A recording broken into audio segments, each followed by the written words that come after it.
up and prepped for Season 3 of Full-Time Van Life, we got some last-minute things we need to check off of our list. We've already done inventory of the van and switched out some seasonal items. I also touched up some of the van's interior paint and then switched out our water, dumping the gray and refilling the fresh tank. I also changed the van's oil. It had been 5 years since the last oil change, so it was due. Just kidding. It was closer to 6. After the oil change, I gave the solar panels a good inspection. I like to do this every chance I get to make sure the Eternabond tape is still holding strong and keeping the panels in place. Alright, now I'm at the point where I'm defrosting our fridge. We really love this 12-volt fridge, but one of the pains about it is how quickly this freezer section will build up frost. So every once in a while, we just got to take everything out and defrost it. So one of the things that's been on our to-do list is to give our van's paint job some attention. Probably can't notice too well on camera, but there has been some pretty nasty oxidation or some sort of something nasty happening to our paint, especially on our hood, and then it kind of gradually works itself around the sides. So I've been doing a ton of research on it, trying to bring myself up to speed on the best way to approach it. Talked to a lot of friends who are in the business, and I think I have a game plan. I hope I have a game plan to help bring back the shine and the luster of the original paint job.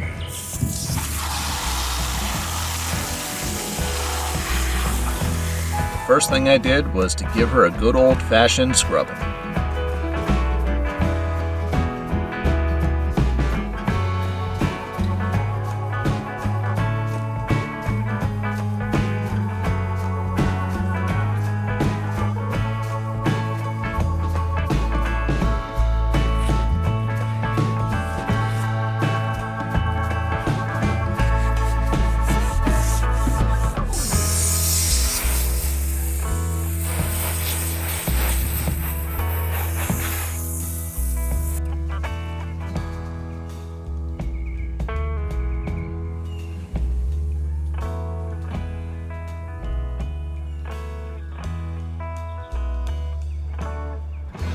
Next, I used a clay bar.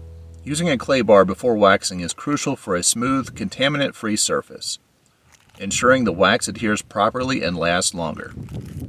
It removes embedded contaminants like tar, sap, brake dust, and iron filings, which can interfere with the wax's bonding and cause scratches.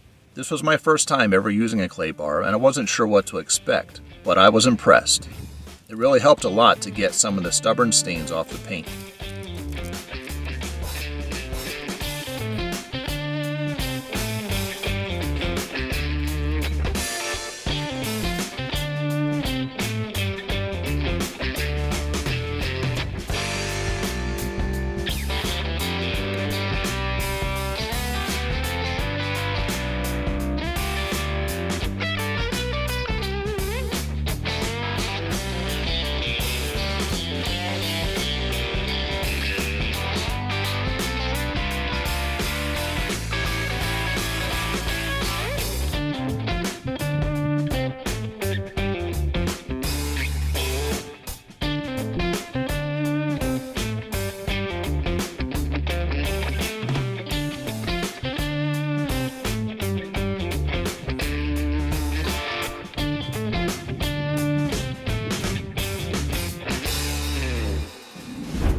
Next, I used a 1-2 punch of a compound and a polish. I applied both with a microfiber pad. I started first with the compound. McGuire's 105 is great for removing scratches, defects, acid rain, and severe swirls and holograms. Since our hood was especially bad, I applied a few coats.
Alright, so I finished up what is the first step of the Ultra Cut compound.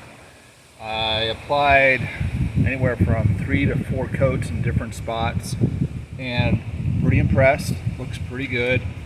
Now moving on to the next and final step, ultra finishing polish, and hopefully that will really bring out the shine.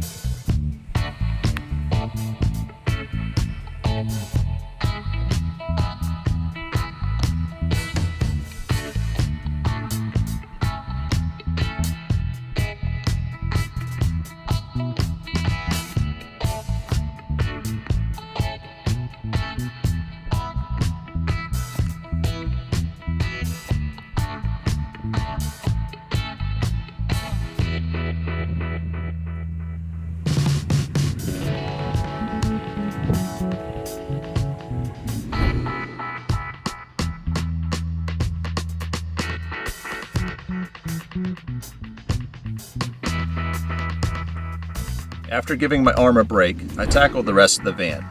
As you can imagine, there's a lot of area to cover with a high roof van, so make sure you give yourself some time.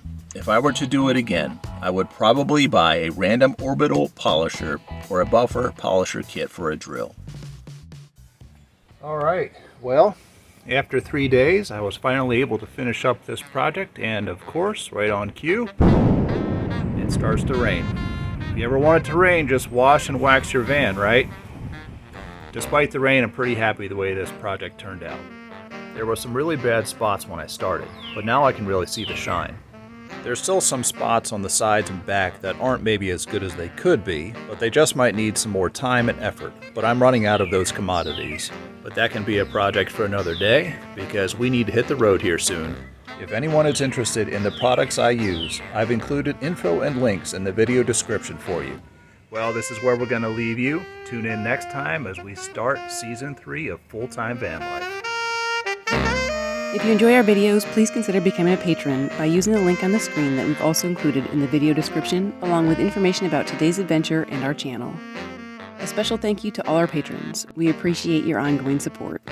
Thanks for coming along with us on this van life adventure. Please take a second to hit the like button below, leave a comment to let us know you're watching, and click that subscribe button if you haven't already. Don't forget you can also connect with us and see my photos of the places we visit on our Facebook and Instagram. See you next time for more adventure.